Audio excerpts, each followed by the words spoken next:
네. 정치를 바꿔온 것들은 국민들의 선택이지만 그 바꾸는 마중물 사실 청년들이 많았습니다. 80년대도 그랬고 60년대도 그랬고 지금도 그렇습니다. 청년 정치인들의 메시지가 선거판에서 여러 가지 이야기를 내고 있는데요. 박지원 위원장은 오늘 아침 뉴스킹 박지원입니다 출연해서 오늘 본인의 입장과 또 당내 갈등으로 비춰지는 부분에 대한 입장을 밝혔는데 같은 청년 정치인으로서 또 국민의힘 지도부에서 어떤 생각을 하고 있는지 김용태 최고위원 저희가 스튜디오에 모셔서 이야기 들어보겠습니다. 안녕하십니까? 네, 안녕하십니까. 국민의힘 김용태 최고위원입니다. 네, 자 민주당에서 지금 어쨌든 청년 정치인의 발언이 여러 가지 이슈가 되고 있습니다. 어떻게 보면 남의 집이고 선거 국면에서는 좀 자칫하면은 불구경처럼 보일 수도 있겠지만 같은 네네. 청년 정책 관점으로 오늘 좀 솔직한 얘기 또 도움된 얘기 부탁드리겠고요. 예. 586 용퇴해봤자 어차피 민주당은 소용없다. 고민정, 김남국 그런 분들이 뭐 앵무새처럼 그 자리에 있지 않느냐라는 얘기를 하셨어요. 어떤 예. 의미인가요? 그러니까 민주당이 과거에 지금 문재인 정권이죠. 문재인 정권 때 과연 자정작용이 있었는지 잘 모르겠습니다. 예를 들면은 조국 전 장관 사태 임명을 두고도 많은 국민들께서 여기에 대해서 비판을 하시고 분노를 느끼셨죠. 그런데 네. 민주당의 초선 젊은 의원님들 가운데 과연 국민의 이런 상식을 대변했던 분들이 있는가에 대한 의문이 있었고요. 대부분 다들 조국 사태를 자처하면서 조국 전 장관을 옹호하시기 바빴죠. 그렇다 보니까 저는 글쎄요. 여기에 대해서 많은 국민들이 실망을 느끼셨다고 생각되고요. 또 정경심 씨 유죄 판결을 받았을 때 1심에서 최근에 대법원 판결까지 받았을 때 오히려 초선 의원들이 이것을 부정하거나 반대되는 목소리 내시지 않았습니까? 예를 들면 네. 김영민 의원 같은 경우는 재판은 판사는 운운하셨고 당시에 그다음에 장경태 의원 같은 경우는 여기에 대해서 유전무죄, 무전유죄라고 하면서 불복하는 듯한 모습을 보였고 네. 이러한 것들이 결국에 다 쌓여서 많은 국민들께서 실망을 느끼셨다고 생각하는데 네. 저는 젊은 정치인이라면 여기에 대해서 당내의 어떤 기득권과 목소리가 생각이 다르더라도 목소리를 내실 줄 알아야 된다고 생각했고 네. 그런 것을 잘 민주당이 못했다고 생각합니다. 그렇기 때문에 지금 586 용퇴를 한다고 하더라도 사실 이런 초선 의원들이 자리를 잡고 있기 때문에 민주당이 본질을 바꾸기 위해서는 좀 더 뼈를 깎는 노력을 해야 된다 생각합니다. 그렇다면 이제 586 용퇴에 대해서 어떤 뭐 민주당의 입장뿐만 아니라 전체적인 정치 구도 혹은 정치인으로서 왜냐하면 국민을 대변하셔야 되니까요. 586이라는 게 사실은 많은 분들이 지금 이제 50대가 아닌 분들도 있습니다. 그래서 86이 또 정확할 것 같은데 이른바 80년대 민주화 운동을 이끌었거나 80년대에 성장한 정치인들을 말씀하는 건데 이분들의 지금 문제 그러니까 도대체 지금의 586은 뭐다라고 정의할 수 있을까요? 아까 뭐 내로남불 이런 얘기 하셨지만 그런 기득권 것보다 세력이 되었죠. 이제는 기득권 세력이다. 그러니까 문재인 정권이 출범할 때 많은 국민들이 희망을 느끼셨을 겁니다. 네네. 이분들이 86이라고 말씀하셨듯이 정말 목숨 걸고 민주화를 투쟁하신 분들이잖아요. 그렇기 네. 때문에 사리사욕 없이 정말 정권을 잘 이끌 거라고 많은 기대를 하셨는데 사실 5년을 보면은 반추해 보면 그렇지 않았거든요. 오히려 기득권을 중심적으로 생각했고 내로남불이었고 위선적인 모습을 보면서 저는 이제는 이런 분들이 과거에는 물론 목숨 걸고 투쟁하셨지만 이제는 바뀌셔야 된다고 생각합니다. 네. 자, 민주당에서의 어떤 본질적인 부분들은 잘 바뀌지 않는다라고 했는데 지금 지적하신 부분하고 뭐 연결될 수도 있겠지만 뭐 민주당에는 86세대만 있는 건 아니니까요. 예. 어떤 면에서의 그 상대당 지도부로서 민주당의 본질 문제점 지적하시는 민주당은 저희 국민의힘과 대한민국 역사를 함께 온 정당입니다. 산업화와 민주화 그리고 정보화를 거치면서 두 정당이 치열하게 싸워왔고 또 때로는 동지로서 또 때로는 상대방으로서 함께 왔는데요. 민주당의 강령을 보면은 제가 뭐 상대당이지만 민주당 강령도 가끔 보거든요. 보면은 네. 민주주의의 정신을 계승한다라고 되어 있습니다. 그런데 네네. 최근에 보면 민주당이 민주주의의 정신을 계승했는가에 대한 반문이 있고요. 예를 들면은 검수완박을 처리하는 과정에서 민주주의라는 게 톨레랑스가 기본이고 대화와 설득이 기본인데 이것을 전혀 지키지 않았지 않습니까? 소수당의 의견을 무시하고 소수당의 어떤 의견 개진의 활동들을 전혀 인정하지 않았고요. 또 위장탈당이라는 말도 안 되는 꼼수를 섰고 이걸 묵인했고 그러니까 민주당이 과거에 민주당이 내세웠던 그런 가치랑 정반대의 행보를 계속 벌어왔고 여기에 대해서 저는 많이 실망했고 많은 국민들도 비슷한 생각을 하실 거라고 생각합니다. 예. 사실 이제 정치가 뭐 적대적 공생관계 이렇게 분석하시는 분들도 있습니다만 특히 선거 국면에서는 자신에 대한 반성을 상대에 대한 공격으로 동일하게 간주하니까 굉장히 예민하게들 보세요. 근데 역으로 말하면 사실은 뭐 하태경 의원을 비롯해서 여러 국민의힘 내에도 이른바 86 세대들이 계시고 또 어떤 기득권이라든지 이제 과거의 가치관에 묶여 있는 분들도 솔직히 있지 않습니까? 예, 예. 그런 부분은 사실 또 젊은 정치인들도 다르게 보이실 거고. 저희 당도 물론 86 세대들이 계시죠. 그리고 저희 당은 김영삼 대통령이 있는 민주화의 유산을 가지고 있는 정당이기 때문에 당연히 저희 당에도 민주화를 직접 민주운동을 하셨던 학생운동을 하셨던 분들이 계십니다. 그런데 이분들이 전적으로 민주당에 계신 민주당 86 세대들과 다른 것은 이분들은 내로남불이나 자기 중심적인 생각이거나 아니면 위선적인 행동을 하지 않습니다. 그러니까 네. 뭔가 본인의 의견에 반할 때는 본인들이 과거에 내세웠던 그런 가치들 중심으로 생각하고 계시고 저는 전적으로 민주당의 86과는 저희 당의 86은 좀 다르다고 보고요. 국민의힘의 86은 민주당의 86과는 다르다. 그리고 그분들은 과거에 어떤 그런 것이 세대가 변하는 것을 인정하고 계시고 네. 그런 거에서 같이 경쟁하고 있고 물론 저희 당도 끊임없이 개혁을 하고 혁신의 대상이라고 생각됩니다. 왜냐하면 저희는 뭐 어제죠. 그저께죠. 저희 대표께서도 말씀하셨지만 4년 무한 책임론을 말씀하셨거든요. 네. 저희는 매년 선거 때마다 국민의힘도 심판을 받고 만약에 잘 여기에 대해서 평가를 받아야 된다고 생각하고요. 저희도 거기 4년 뒤, 5년 뒤 또 저희 국민의힘을 향한 어떤 평가가 있을 거라고 보기 때문에 그 기간 저희에게 주어진 국민들께서 저희에게 맡겨주신 어떤 임무를 잘 소화해서 그때 또 정정당당하게 평가받을 수 있도록 하겠습니다. 예, 또 당의 문제는 아닙니다만 사실은 이제 여당이 됐습니다. 윤석열 정부는 국민의힘 후보로서 대통령이 되셨기 때문에 여러 가지 인사라든지 뭐 정호영 사퇴하셨지만 정호영 후보자 문제뿐만 아니라 비서관들 문제들 해서 당신들도 그렇게 개혁하거나 하진 않고 여러 가지 국민들의 손가락질을 받는 부분이 있지 않느냐라는 지적도 많이 있어요. 사실 그런 것들이 아까 말씀드린 네네. 적대적 공생의 이유로 계속 반복되기도 하는데 어떻게 보세요? 그러니까 결과적으로 저는 자정작용이 있어야 된다고 생각합니다. 자정작용? 당내. 네. 그러니까 민주당이 잘 못했던 부분들이 당내 자정작용이 없었고 저는 청년 정치라는 게 거창한 거라고 생각하지 않아요. 그러니까 네. 단순히 나이가 젊다고 해서 청년 정치라고 생각하지 않고요. 그렇죠.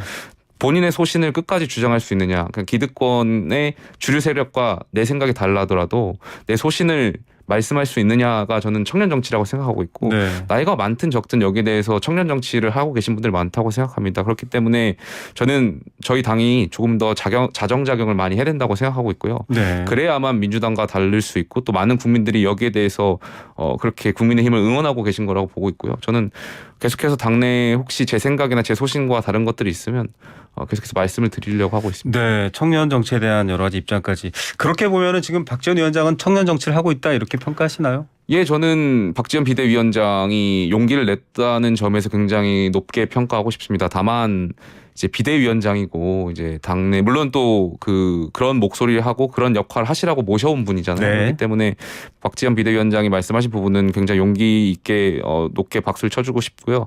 다만 당내 민주주의라는 것이 있지 않습니까? 네. 당 대표시고 이런 부분은 조금 당내 구성원 간의 합의가 이루지 않는 부분을 이제 표현하는 과정에서 기술적으로 조금 이제 뭐 여러 가지 잡음이 있는 것 같은데 이런 것은 아무래도 이제 선거가 끝나고 이제 민주당의 전당대회가 있을 예정이고 민주당 당내 사정이니까 아마 잘 마무리하시지 않을까 생각됩니다. 네, 정치뿐만 아니라 사실 지금 김용태 국민의힘 최고위원께서도 젊은 세대시기 때문에 이른바 그 민주적인 절차 혹은 민주주의에 대해서 이해가 좀 다른 것 같아요.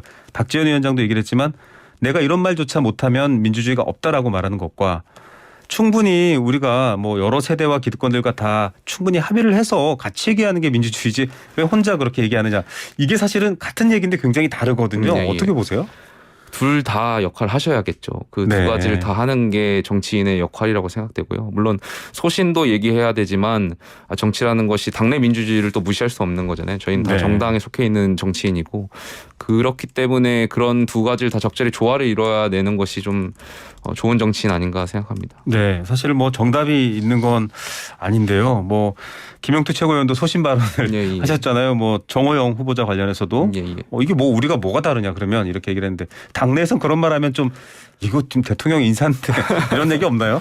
그러니까 민주당과 저희 국민의힘이 본질적으로 다른 것이 예를 들면은 박지원 비대위원장 같은 경우 개인의 의견을 얘기했는데 거기다 대고 이제 같은 공동 비대위원장이었던 윤호중 네. 위원장이시죠. 거기 공개적으로 당 지도부가 이제 개인의 의견이다라고 하면서 다르다라고 했죠. 이제 갈등의 양상을 보였지 않습니까? 네네.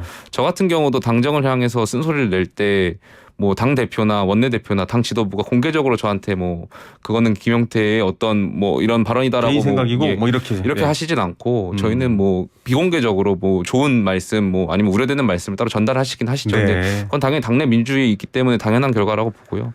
저희는 조금 민주당과 그런 부분에 있어서는 다른 것 같습니다. 다원주의를 기반으로 해서 많은 사람들의 생각에 열려 있고 또 저희가 지난 전당대회 때 국민들과 당원분들께 약속드렸던 것이 국민의힘의 정강 정책 안에서 저희는 그 정강 정책 위에서 스펙트럼을 굉장히 넓은 정당을 네. 가져가고 싶다고 말씀드렸거든요. 그렇기 때문에 당내에서 여러 가지 의견이 있을 수 있고 저희는 그 의견을 잘 이야기하고 또 잘 들을 수 있는 정당으로 많이 노력해야겠죠. 예. 예, 청년 정치 얘기는 저희가 또 뒤이어지는 이야기에서 더 하도록 해보겠고요.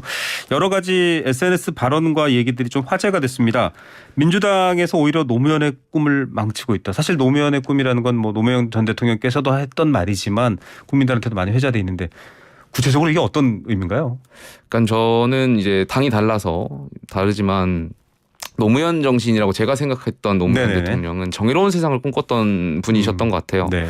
반칙과 특권이 없는 세상을 꿈꿨지만 지금 민주당의 많은 정치인들이 노무현의 정신을 잇겠다고 하죠. 그런데 네. 그런 분들이 보여주셨던 행보가 과연 정말 반칙과 특권 없는 행보였나. 그러니까 계속 조국 전 장관을 소환해서 죄송하지만 조국 전 장관이 사실 위법행위를 하셨고 불법함을 보였는데 여기에 대해서 뭔가 사과하는 모습을 보이는 것이 아니라 계속해서 이것을 지켜야 된다는 식으로 나오잖아요, 민주당. 네. 예를 들면 이번에 최강욱 의원의 2심 판결이 네. 있었는데요. 조국 전 장관의 아들의 허위 인턴 발급과 관련해서 여기 반성하지 못하고 민주당의 많은 국회의원들이 최강욱 의원을 지켜야 한다고 성명서 내고 이런 것들이 저는 노무현의 정신에 반한다고 생각합니다. 네. 근본적으로. 그런데 이제 뭐 이거는 제가 또 국민의힘 최고위원이 나오셨으니까 다른 의견으로서 여쭤본다면 조국 장관 사태 때라든지 또 여러 상황에서 검찰이 뭐 정확하게 확인되지는 않았습니다만 다이어리냐 일기장이냐 논란이 있습니다. 뭐 딸 일기장까지 압수수색하고 100몇십 회 정말 탈탈 털었고 또 한 번 타겟으로 삼으면 반드시 법적인 처벌을 받게 한다. 그러니까 검찰에 대한 여러 가지 반감도 예. 있어요. 그 부분은 사실 또 어떻게 평가할지 저는 궁금하네요. 그런 부분이 있어서 검찰이 내부적으로 혁신을 했었어야 된다고 생각합니다. 물론 당연히 네. 검찰도 어떤 수사하는 과정에서 뭐 여야를 떠나서 검찰의 그런 과거부터 계속 문제점이 지적되어 왔던 부분이고요. 네. 검찰이 내부적으로 많은 혁신을 해야 된다고 저는 생각하고 있습니다. 그 지금 사실은 한동훈 법무부 장관이 민정수석 기능까지 하면서 검찰 출신 인사들 또 가까운 인사들로 네. 물론 윤석열 대통령도 마찬가지고 채워졌습니다. 방금 말씀하신 검찰이 그렇게 힘센 것에 대한 기득권에 대한 네네. 자성을 안 했는데 현실로는 굉장히 힘이 세졌어요.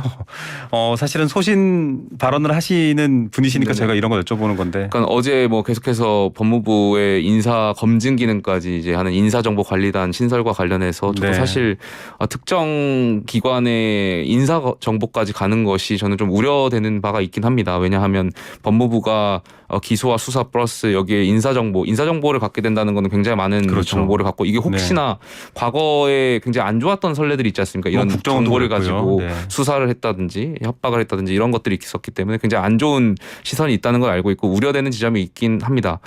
그런데 물론 대통령실도 이것을 알고 있는 것 같고요. 그렇기 때문에 인사정보혁신단장을 비검찰 출신으로 내세운다고 하셨고 또 여기에 중간 보고를 생략하겠다 장관에 대한 네. 많은 우려되는 지점을 알고 있기 때문에 이런 부분은 적절하게 잘 우려되는 바를 미리 사전에 좀 경각심을 가지고 해결해 나가야 된다고 생각하고 있습니다. 예. 자, 공정이라는 화두도 사실은 20대가 2018년부터 정확히는 뭐 평창올림픽 아이스하키 대표팀 선발부터 시작해서 여러 상황에서 드러났습니다. 그간 우리 사회가 대충 좀 묻어서 가던 것들을 정확하게 구분해내기 시작했다라는 평가도 있고 한편으로는 공정이 선택적이다. 한동훈 법무장관의 자녀 문제 부정 입시를 안 했으니까 준비는 했지만 실제 쓰진 않았으니까라는 해명 이런 거에 대해서 또 민주당 측이나 민주당을 지지하시는 분들은 또 반박을 하세요. 어떻게 설명할 수 있을까요? 저는 일단 본질적으로 뭐 한동훈 장관과 그 조국 전 장관을 동일선상에서 보는 건 좀 무리가 있다고 생각됩니다. 왜냐하면 말씀하신 대로 뭐 공정이란 잣대를 들이대려면 잣대 기준이 엄격해야 되는데 두 분을 같이 동일선상에서 비교하는 건 좀 무리가 있다고 보고요. 다만 왜냐하면 뭐 조국 전 장관은 그런 의혹들이 있음에도 불구하고 임명을 했고 저희는 정호영 장관 같은 경우는 임명하지 않았으니까요. 네. 뭐 여러 가지 차이가 있다고 보는데 그렇지만 그러한 우려들이 있다는 것을 저희도 알고 있고 이런 것을 오히려 정치권들이 좀 많이 많이 방조하고 일으켰던 것 같아요. 네. 양극단에서 서로의 지지자들만을 위한 정치를 해오면서 선동하고 갈라치기를 했던 거에 있어서는 정치권 전체가 다 반성해야 된다고 보고요. 기준은 항상 동일해야 된다는 생각 갖고 있습니다. 그 김건희 여사에 대한 수사도 공정하게 돼야 된다 그런 네, 입장이시겠네요. 저는 당연히 예, 검찰 기관이나 그 사정기관에서 당연히 여기에 대해서 공정하게 수사를 해야 된다고 생각합니다. 네, 정호용, 뭐 김건희 이런 분들이 갖고 있는 의혹에 대해서는 당연히 똑같은 예, 기준으로 예. 써야 된다. 그래서 이제 끝으로 뭐 이건 준비된 질문은 아닙니다만 사실 지금 청년 세대에 대한 이해가 표로만 해석이 많이 돼요. 이번 지방선거 때도 20대 표심이 작용하느냐 이런 질문들만 나오는데 청년을 대표하는 물론 지금 현 여당 정치인이시지만 한 분으로서 어떻게 보세요?